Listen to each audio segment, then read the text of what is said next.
بڑی واردات کی طرف بھی میں توجہ مبذول کرانا چاہتا ہوں. میں اس چیز سے واقف ہوں. آج سے کئی ماہ سے پہلے ابھی ذوالحج کا مہینہ تھا، محرم الحرام کی آمد سے پہلے العروۃ الوثقیٰ میں ایک پروگرام ہوا جس کا نام تھا حرمت محرم الحرام. انہوں نے رکھا ہوا تھا حرمت محرم الحرام نامی پروگرام میں. وہاں پر حضرت سیدہ صدیق اکبر رضی اللہ تعالیٰ عنہ کی حد درجہ توہین کی گئی، اور اس توہین پر ویڈیو ہے. ان سب نے داد دی توہین کرنے والے کو. اس پروگرام میں وہ ادیاں کا بھینسا بھی بیٹھا ہوا تھا اور اس کے علاوہ بیٹھے ہوئے تھے، جس پروگرام کے اندر اس امت کا جو سب سے اولین انتخاب ہے رسول پاک صلی اللہ علیہ وسلم کے وصال کے بعد حضرت صدیق اکبر رضی اللہ تعالیٰ عنہ کا منصب خلافت پر آپ کا منتخب ہونا سقیفہ بنی ساعدہ میں اجماع صحابہ کی روشنی میں سب کا اتفاق جو تھا، اس انتخاب اور اس اجماع کو ایک شخص ہارس ٹریڈنگ کہہ رہا تھا، اور کہہ رہا تھا جیسے آج سیاست میں ہارس ٹریڈنگ کو تم برا سمجھتے ہو تو یہ ہارس ٹریڈنگ اگر پہلے دن نہ ہوتی تو آج بھی نہ ہوتی. یہی بربادی کا سبب بنا. اگر نبی علیہ الصلوۃ والسلام کی رحلت کے بعد جو ادوار گزرے اور مختلف قبائل میں جو حکومتیں آتی رہیں، اگر قرآن کو سامنے رکھتے ہوئے فیصلے کیے جاتے تو آج جس کرب میں یہ امت گزر رہی ہے، مجھے خدا کی قسم یہ امت اس کرب سے نہ گزرتی. اللہ کے قرآن نے فیصلہ دے دیا، ان اللہ یامر بالعدل والاحسان. تمہارے دین اور اسلام کی بنیاد عدل پر قائم ہے، انصاف پر قائم ہے. لوگوں نے اس کی تشریحات میں مختلف معنی لیے، مگر عدل کا یہ نہیں کہ ہر ایک کو سب کو ایک جیسا بانٹ دو، یہ نہیں ہے. عدل کا معنی اور مفہوم یہ ہے کہ جو صدارت کے لائق ہے اس کو صدارت پہ بٹھاؤ، جو سامع کے لائق ہے اسے سامعین میں بٹھاؤ، جو مہمان کے لائق ہے اس کو مہمان پہ بٹھاؤ. تو جب لوگوں نے اپنی مرضی سے صدارت کو سامعین میں بدلا، میرا خیال میں بات پہنچا نہیں سکا، جب لوگوں نے صدارت کو سامع میں بدلا اور سامع کو صدارت پہ بٹھا دیا تو یہ قانون الٹ گیا، نظام الٹ گیا ہر ایک نے. اور پھر دیکھا بھی لوگوں نے.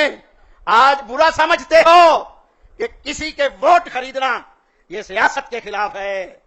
اگر یہ ہارس ٹریڈنگ پہلے دن نہ ہوتی، کیا سن رہے ہو یار،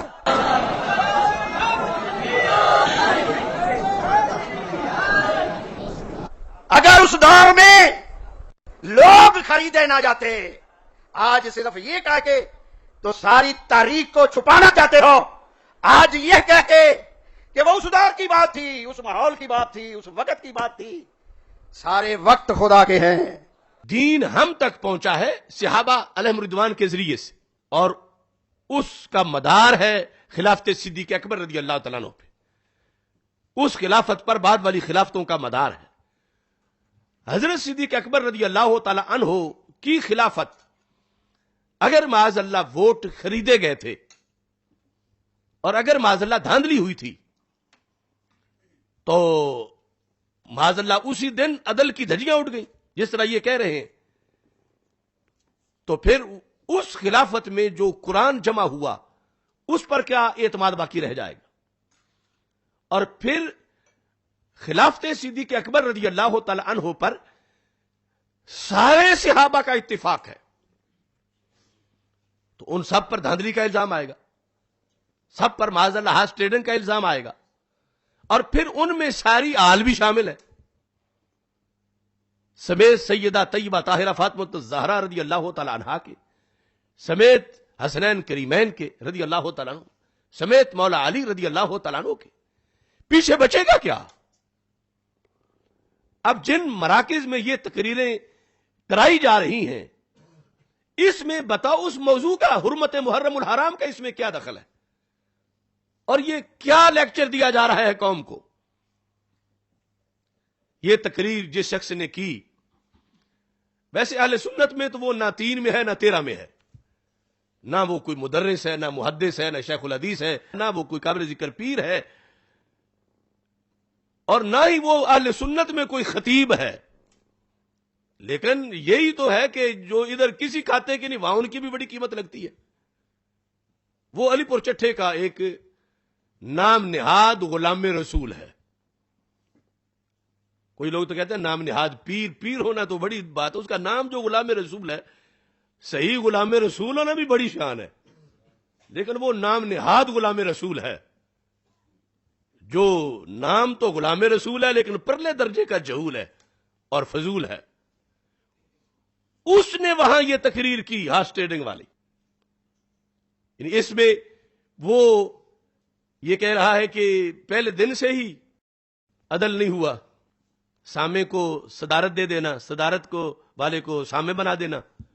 معاذ اللہ یہاں تک اس نے لفظ بولے کہ جوتے کا حق ہے پاؤں میں رہے اور ٹوپی کا حق ہے سر پہ رہے، اور جوتے کو سر پہ رکھنا اور ٹوپی کو پاؤں میں لے جانا یہ عدل کے خلاف ہے.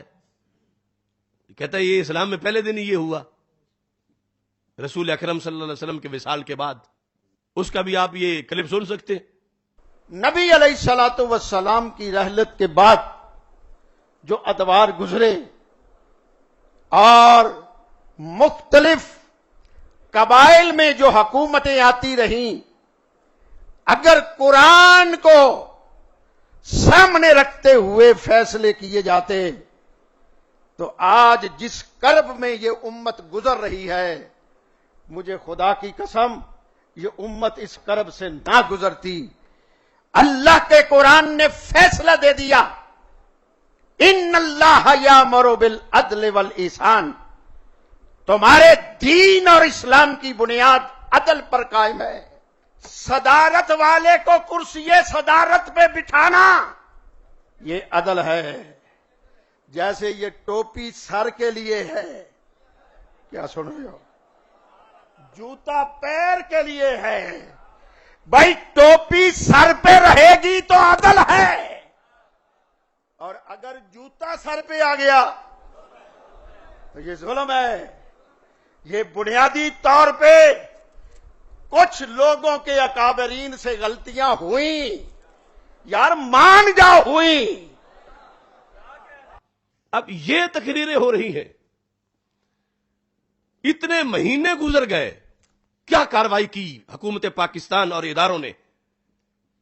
جو ملک ناموس رسالت کے لیے مارز وجود میں آیا، یا اہل بیت اطہار یا صحابہ کرام رضی اللہ تعالی عنہم کی ناموس پہ حملہ، یہ خود سرکار دو عالم صلی اللہ علیہ وسلم کی ناموس پہ حملہ ہے.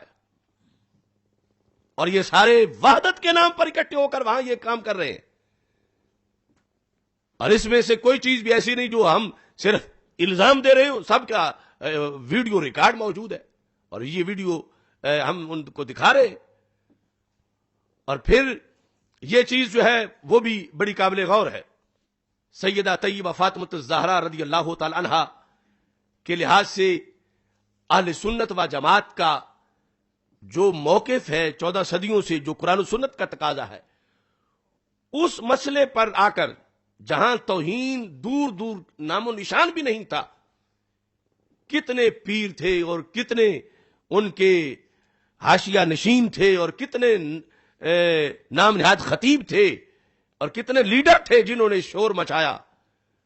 تو جب خلافت راشدہ کو ہارس ٹریڈنگ کہا گیا یا دھاندلی کہا گیا تو یہ کیا سارے مر چکے ہیں؟ یہ کیوں نہیں ان کے ہونٹوں سے آواز نکلی؟ کہاں گیا ان کا احتجاج؟ نہ اداروں نے گرفت کی ہے، نہ ان میں سے کسی نے صدائے احتجاج بلند کی ہے. یعنی یہ جو چند دوست بولے ہیں وہ ہمارے دوست بولے ہیں، ہمارے ذریعے جن تک بات پہنچی، اور ہم نے خود اس میں اتنی دیر توقف کیا کہ ان کو موقع دیا جائے کہ آخر ان کا بھی حق بنتا ہے. اب حضرت صدیق اکبر رضی اللہ تعالی عنہ کے فضائل کا جلسہ کر دینا، اس سے حق ادا نہیں ہو جاتا؟ جلسہ بھی کریں اور پھر ایسے گستاخوں سے جفیاں بھی لگائیں. اب جلسہ تو اب آ رہا ہے نا یوم صدیق اکبر رضی اللہ تعالیٰ عنہ، تو ہر کوئی کرے گا. یعنی کچھ تو وہ بہت آگے گزرے ہوئے ہیں نا جو تبرے کرنے والے ہیں، لیکن یہ ہمارے لوگ کریں گے. جلسہ تو یہ ایوان اقبال میں 11 کو سجادہ نشین بکی شریف بھی کر رہے ہیں، فضائل صدیق اکبر رضی اللہ تعالیٰ عنہ کا، لیکن اسی غلام رسول اویسی کے ساتھ اس توہین کے بعد بھی ان لوگوں کی جفیاں بھی موجود ہیں، اکٹھا جلسہ بھی موجود ہے، محفوظ مشہدی کا، یہ اکٹھے بیٹھے ہوئے ہیں۔ کیا فائدہ ہوا اس یوم صدیق اکبر رضی اللہ تعالیٰ عنہ منانے کا کہ حضرت صدیق اکبر کے خلافت کو جو ہارس ٹریڈنگ کہے، اس کمینے اور دجال کے ساتھ بیٹھے بھی اور پھر یوم صدیق اکبر منانے کا بھی دعوے دار ہوں۔ اس لیے میں بار بار عقیدہ طحاویہ کی یہ عبارت پیش کر رہا ہوں کہ امام طحاوی نے لکھا صحابہ کے بارے میں، ہم سب کا خیر سے ذکر کرتے ہیں صحابہ کا، وَنُبْغِضُ مَن يُبْغِضُهُمْ، فرمایا جو ان سے بغض رکھے ہم ان سے بغض رکھتے ہیں۔ تو جو ہارس ٹریڈنگ کہہ رہا ہے وہ بغض نہیں رکھتا صدیق اکبر رضی اللہ تعالیٰ عنہ سے، تو پھر اس سے بغض رکھو گے تو حضرت صدیق اکبر رضی اللہ تعالیٰ عنہ پر ایمان صحیح ہوگا، ورنہ جل سے کر لینے سے سند نہیں ملے گی کہ یہ ان پر صحیح ایمان رکھتا ہے، انہیں عقیدت رکھتا ہے ان کی۔ نُبْغِضُ مَن يُبْغِضُهُمْ، کہ جو ان سے بغض رکھے۔ آخری صحابی سے بھی صدیق اکبر رضی اللہ تعالیٰ عنہ کا تو مقام بہت اونچا، اور پھر یہ جتنے بھی اس طرح کے لوگ ہیں ان سب کی ایک مشترکہ بات ہے کہ جب ہمیں گرفت ہوگی ہماری تو ہم کہیں گے کہ ہماری تو یہ مراد ہی نہیں تھی، ہم سے کسی نے پوچھا نہیں ہے، ہم تو یہ کہتے ہیں، ہم وہ کہتے ہیں۔ پہلی بات یہ ہے کہ جو لفظ سری ہوتا ہے اس میں کسی سے مراد پوچھنے کی ضرورت نہیں ہوتی، اور یہ شروع سے ایسا معاملہ ہے۔ اب یہی غلام رسول اویسی یہ کہہ رہا ہے کہ ہم نے تو صحابہ کرام رضی اللہ تعالیٰ عنہم کے خلفائے راشدین کے نام کی تختیاں لگائی ہوئی ہیں، ہم تو ان کے دن مناتے ہیں۔ تختیاں لگانا، دن منانا، یہ تو اس واردات کا حصہ ہے۔ وَإِذَا لَقُوا الَّذِينَ آمَنُوا قَالُوا آمَنَّا، یہ اس واردات کا حصہ ہے تم لوگوں کا تختیاں لگانا۔ سنیوں سے تمہیں نذرانے کیسے ملے اگر تم تختیاں نہ لگاؤ؟ سنی مفادات تم ہڑپ کیسے کر سکو اگر ان کے دن نہ مناؤ؟ اور دن منانا اسی زمرے میں ہے جیسے منافقین کہتے آمنا، ہم ایمان لائے۔ وَإِذَا خَلَوْا إِلَىٰ شَيَاطِينِهِمْ قَالُوا إِنَّا مَعَكُمْ، اور جب اپنے شیطانوں کے پاس جاتے ہیں کہتے ہم تمہارے ساتھ۔ تو تختیاں لگانا علی پور چٹھا میں دربار پر اور ان کے دن منانا یہ ہے آمنا، اور قربت الوسطی میں وہ ہے اپنے شیاطین کے پاس جانا۔ کیا مجبوری ہے تمہیں ان لوگوں کے پاس جا کر بیٹھنے کی جو حضرت صدیق اکبر کی طرف ظلم کی نسبت کر رہے ہیں؟ کیا تم نہیں جانتے؟ کیا مجبوری ہے جنہوں نے گھر گھر کے جھوٹ منسوب کیے حضرت عمر رضی اللہ تعالی عنہ کی طرف کہ انہوں نے دروازہ جلایا سیدہ پاک رضی اللہ تعالی عنہا کا؟ تمہیں پتہ نہیں کہ وہ جواد نقوی یہ بکواس کرتا ہے دجال؟ تمہیں پتہ نہیں کہ وہ حضرت عثمان غنی رضی اللہ تعالی عنہ کو بیت المال کھانے والا قرار دے رہا ہے؟ تم کیا لینے جاتے ہو ان کے پاس؟ اور وہاں جا کر پھر جس وقت اس نے یہ بات کی ہے تو بار بار انہیں جھنجھوڑ رہا تھا، بھیک مانگ رہا تھا داد کی کہ تمہیں شاید میں سمجھا نہیں سکا کہ میں نے کیا گالی دی ہے۔ یہ ہارس ٹریڈنگ پہلے دن نہ ہوتی، یہ ہارس ٹریڈنگ پہلے دن نہ ہوتی۔ کیا سن رہے ہو یار؟ کیا سن رہے ہو یار؟ کیا سن رہے ہو یار؟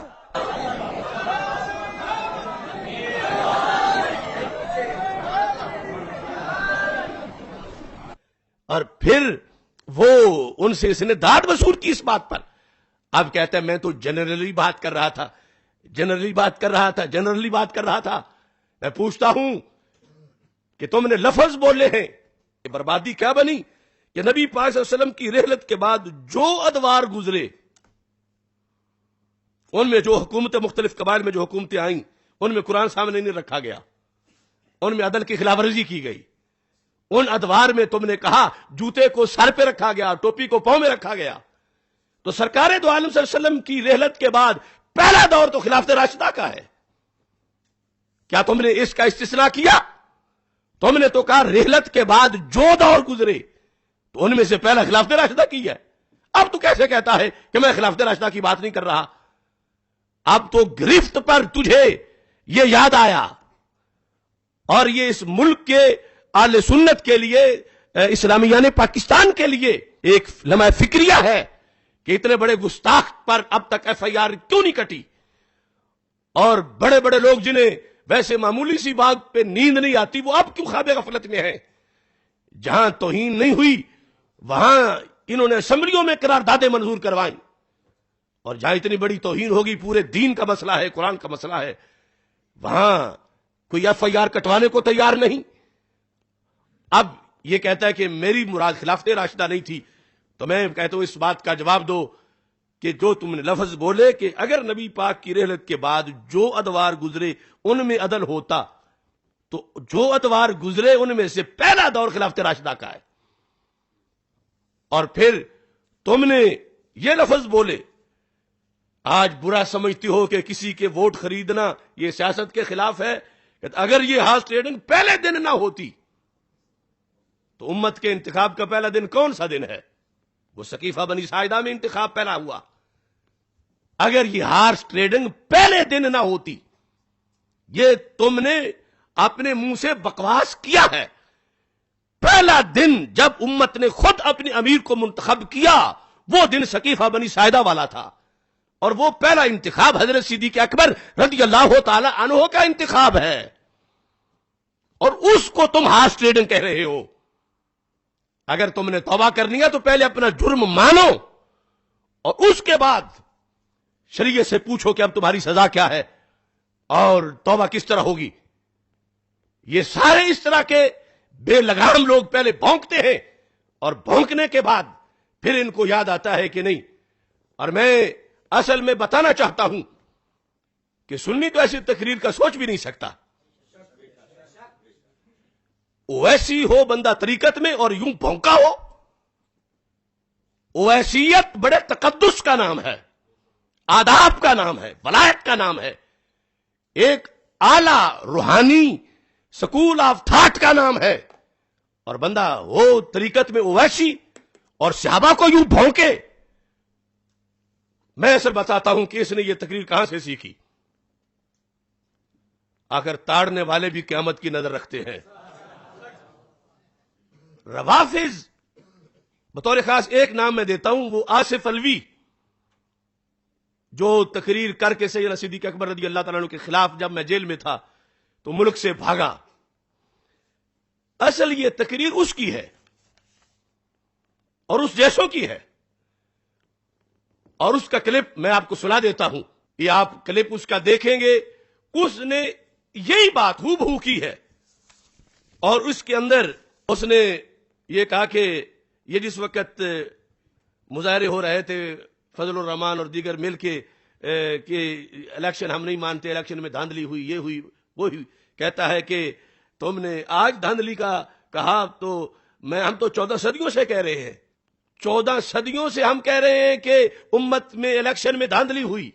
مولانا فضل الرحمان نے ٹرک پہ کھڑے ہو کے میڈیا کے سامنے، پوری دنیا کی میڈیا کے سامنے انہوں نے کہا یہ ساری اسلامی قیادتیں میرے ساتھ ہیں، ہم اس الیکشن کو نہیں مانتے کیونکہ اس میں دھاندلی ہوئی ہے، یہ الیکشن صاف نہیں تھا، یہ الیکشن شفاف نہیں تھا۔ ہمیں اس دن سے تسلی ہو گئی ہے، جو بات 1400 سال سے ہم کہہ رہے تھے تب تو نہیں مان رہا تھا، آج تو مانا ہے۔ ہم بھی 1400 سال سے یہی کہہ رہے ہیں کہ نبی کے جانے کے بعد دھاندلی، کہ نبی کے جانے کے بعد دھاندلی۔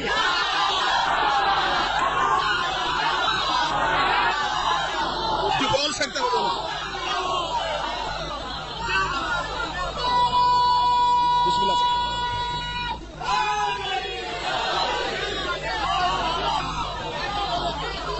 ہمارا مطالبہ بھی ہمارا مطالبہ بھی یہ ہے کہ فیصلے میرٹ پہ نہیں ہو، فیصلے میرٹ پہ نہیں ہو۔ اب اس کا کلپ سن کے آپ اندازہ لگا لیں کہ آپ کا پیچھے کوئی کسر رہ گئی ہے۔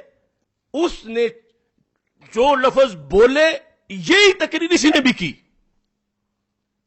مگر جب اس نے کہا تو آگے جو داد دینے والے ہیں وہ بھی سارے بے حیائی میں دادردہ تھے، اور خود بھی اس غلام رسول سے وہ کہیں بڑا بھونکا تھا، لیکن اس کو ابھی یہ وہ ہے ہی دوسرے فرقے کا، اور یہ یہاں سے جا کر وہ ٹریننگ حاصل کر رہا تھا، اس لیے اسے کھینچ کھینچ کے دانت لینا پڑی کہ تمہیں سمجھ نہیں آئی کہ میں کیا کہہ رہا ہوں، میں نے کیا گالی دی ہے؟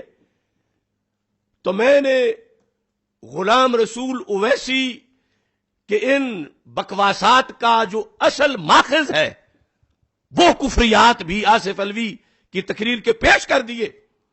یہ اس کا استاد ہے اور جیسے اس کے استاد ہے، اور یہ لوگوں کی حیثیت ہے جو اس اہل سنت میں کسی شمار میں نہیں. بے غیرت، جاہل، ان پڑھ، گمراہ ذاکروں کی باتیں سن کے پیچھے یہ بھی سٹیجوں پہ وہی کچھ کہہ رہے ہیں اور پیر بنے ہوئے ہیں اور خطاب ڈھاڑ رہے ہیں، اور ان کو شرم نہیں کہ یہ کفریات پکنے والوں کی کاپی کرتے ہیں اور انہی طرح پہ بھونکتے ہیں، اور جب گرفت ہوتی ہے تو پھر کہتے ہیں ہماری مراد نہیں. اب یہ دونوں کلپ سامنے ہیں. میں اداروں سے بھی کہتا ہوں اور اہل سنت کو میں اس وقت جھنجھوڑتا ہوں کہ اب دن آ گئے ہیں حضرت صدیق اکبر رضی اللہ تعالی عنہ کی یاد منانے کے. تو یہ صرف کافی نہیں کہ ان کے فضائل کا جلسہ کرو، نبغض من یبغضهم کا اظہار کرتے ہوئے ہر جگہ اس نام نہاد غلام رسول کے خلاف قراردادیں منظور ہوں اور اس پر ایف آئی آر کٹوائی جائیں، اور اس کا جو جرم ہے اس کے مطابق اس کو کٹہرے میں لایا جائے. اور ایسے ہی وہ بھونکا جو گالیاں نکال کے اس ملک سے حضرت صدیق اکبر رضی اللہ تعالیٰ عنہ کو معاذ اللہ کافر تک کہہ کے جو بھاگا ہوا ہے. تو اگر ہمارے ملک کے ادارے اپنے افسروں کے تقدس کے لیے دنیا کے کسی کونے کے بھگوڑے کو بھی پکڑ کے لا سکتے ہیں تو حضرت صدیق اکبر رضی اللہ تعالیٰ عنہ کے گستاخ کو کیوں نہیں پکڑ سکتے؟ قرآن کے منکر کو کیوں نہیں پکڑ سکتے؟ اس پاکستان میں صحابہ کو جو گالیاں دے کر امریکہ کی، برطانیہ کی گود میں جا کے بیٹھے ہوئے ہیں، ان بے غیرتوں کو کیوں نہیں پکڑ سکتے؟ ہمارا مطالبہ ہے کہ انہیں پکڑا جائے اور انہیں پاکستان میں لا کر ان کو کیفر کردار تک پہنچایا جائے. اور یہ مطالبہ ہر جو جلسہ ہو رہا ہے یوم صدیق اکبر رضی اللہ تعالیٰ عنہ کا اس میں ہونا چاہیے. اس بے غیرت آصف الوی نام نہاد کے بارے میں بھی، اور اس غلام رسول اویسی نام نہاد کے بارے میں بھی، اور دیگر جو اس طرح کے ہیں ان کے بارے میں، کیونکہ یہ آداب مقدس ہستیوں کے بجا لائے جائیں گے تو پھر معاشرے کے اندر بہار آئے گی، امن آئے گا، رحمتیں برسیں گی. اور اگر پاکستان کے اندر اتنے بڑے بڑے گستاخیاں کی جائیں، کفریات بکے جائیں، تو کس طرح اس ملک کے اندر امن آئے اور کیسے اس میں بہار آئے؟ اور یہ بھی میں کہتا ہوں کہ کچھ لوگ اگر فرانس میں توہین ہو جائے تو پھر تو وہ توہین سمجھتے ہیں، اور اگر پاکستان میں ہو جائے تو پھر ان کے نزدیک ناموس رسالت نہیں ہے.